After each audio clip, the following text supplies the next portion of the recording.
Donc 17h19.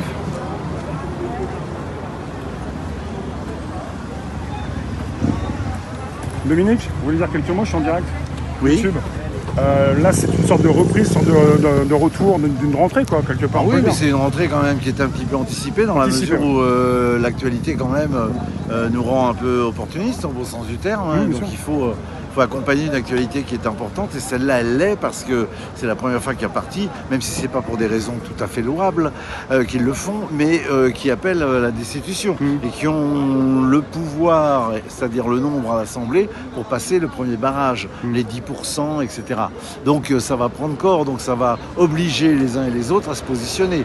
Déjà Bigot pour le RN, qui vient d'être élu, ancien commentateur qui était très à gauche quand même, Bigot, vient de dire qu'il n'était pas question, une seconde, d'appeler à la destitution pour le RN. Ce qui est intéressant, et ce qui nous laisse penser qu'on va avoir des semaines qui vont être agitées. Quoi. Les masques tombent. Bah oui, complètement, là, c'est complètement délirant, quoi. Faire la fine bouche, c'est un enfantillage complètement délirant, quoi. C'est-à-dire, c'est pas voir l'ennemi principal, l'adversaire qui est fondamental, et ça, c'est quand même difficile à comprendre. C'est important pour vous de montrer ça aux Français aussi. Le problème, le problème, c'est une offre politique, quoi. La France, c'est pas les Français le problème. Les Français, le problème, pour moi, c'est l'offre politique. Oui. C'est pas les Français qui sont dans un bestiaire, mouton, ou je sais pas quoi. Non, c'est l'offre politique qui n'est pas au niveau. Ouais, avec un RN nouvellement élu, enfin, ils ont doublé leur siège. Absolument. Et ils ont vraiment gagné. Qu'est-ce qu'ils font? Et ils sont toujours dans la dédiabolisation. Alors qu'on continue à dédiaboliser quand ça intéresse Macron, ils les diabolisent. Après, ils invitent à manger, c'est n'importe quoi. C'est n'importe quoi. Ouais. Ils n'ont plus de colonne vertébrale, le RN. Ouais. Mais ça fait 7 ans que ça dure. Hein. Vous connaissez un peu, peut-être pas autant de M. Franck Philippot, mais un petit peu. Vous connaissez peut-être mieux que nous, le RN. Ah bah, je connais un petit peu quand même, parce que oui, j'étais en même temps que Florian d'ailleurs. Ouais. La même chose. Ouais. En même temps que Florian. Il a beaucoup changé le RN ou il n'a pas changé ou comment on peut en parler? Il a beaucoup changé au niveau de la direction. Parce qu'une fois qu'ils ont lâché l'affaire concernant le Frexit, etc., la partie plus conservatrice du RN, disons, l'a emporté, est devenue la personne qui parle à l'oreille de Marine. D'accord. Ils ont pris du poids, et en France, quand vous prenez du poids en tant que parti important, vous n'avez plus des coups des franches, vous pouvez plus faire ce que vous voulez. Et par ailleurs, ils ont pris du poids. Ouais. Non, mais c'est à cause d'eux, c'est pas qu'ils peuvent plus le faire, c'est parce qu'ils n'ont pas de colonne vertébrale. Ouais. Si vous voulez, la personne qui parle à l'oreille de Marine, pour tout vous dire, c'est quelqu'un qui est très opportuniste et qui considère que c'est pas important d'avoir une colonne vertébrale politique. L'important, c'est de basculer suffisamment large pour obtenir la majorité.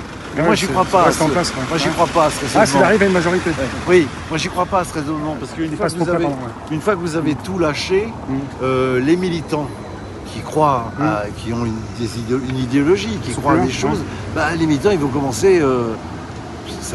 D'ailleurs, les militants RN sont beaucoup moins nombreux qu'ils l'ont été par le passé. Alors même si vous avez beaucoup de votes, mais la base même de votre parti, elle commence à s'étioler parce que vous brassez tellement large que ça devient n'importe quoi. Qu'est-ce que c'est le RN aujourd'hui?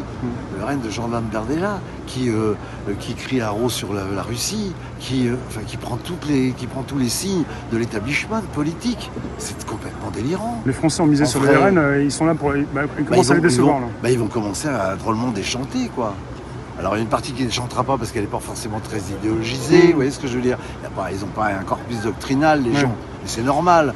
Mais l'offre politique, pour les gens qui suivent un petit peu, l'offre politique, elle est complètement, aujourd'hui, elle est complètement écartelée, quoi. C'est n'importe quoi. Il n'y a pas.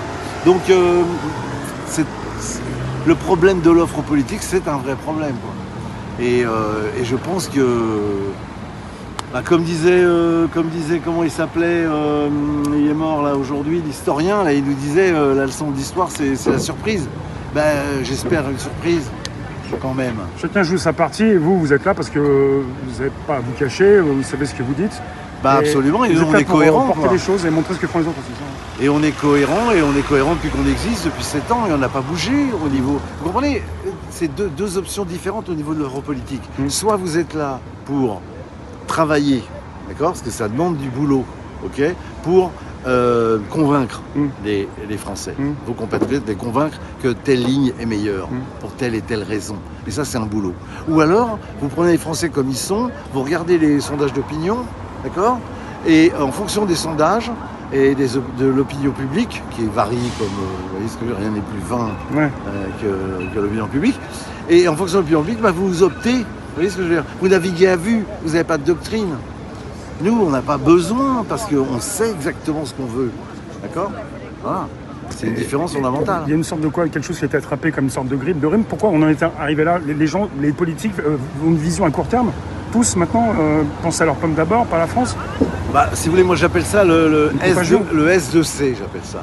Soumission, compromission, corruption. Ouais, il y a des intérêts. Ouais. Bah oui. Et quand même, oui. Oui, mais il y a toujours des intérêts. On en arrive, c'est une dégringolade. Fondamentalement, il y a toujours la soumission. Bah, vous savez, quand même, aujourd'hui, les gens qui sont élus députés, ils n'ont pas envie de bouger. Les gens qui sont dans tel parti, même s'ils ne suivent pas tout à fait le parti, ils restent quand même dedans, etc. Mais il y a l'argent, mais vous me parlez de corruption. Il y a peut-être des gens aussi qui peuvent être menacés, peut-être. Regardez Florian, moi-même et d'autres parmi nous. On a quitté le front quand le front ne correspondait plus à nos valeurs et à ce qu'on pensait sur le plan doctrinal. On est parti. Florian était conseiller régional, je l'étais aussi. On a quitté. Ça voulait dire qu'on ne serait plus réélu, bien évidemment. D'accord. Et la politique, c'est pas une partie de plaisir. On se fait pas plaisir et on n'engrange pas du capital. Vous comprenez? On le fait parce qu'on croit les idées et qu'on se bat pour ça. D'accord. Les Français se demandent jusqu'où on peut aller comme ça. C'est très différent. Voilà. Je sais. Très différent. Je comprends. Les Français se demandent jusqu'où on peut aller, mais bon, on peut aller jusqu'au bout du monde, hein, franchement. Et jusqu'au bout de l'immonde. Si les Français laissent faire. Vous voyez, jusqu'au bout de l'immonde. Mais il faut réintroduire aussi quelque chose, une réalité qui existait il y a 50 ans et qui a disparu. Moi, j'ai l'âge de l'avoir connu. Hein. C'est la morale en politique. Hein. Ouais. Je suis désolé. Vous comprenez? Merci Dominique. Je vous en prie. Merci.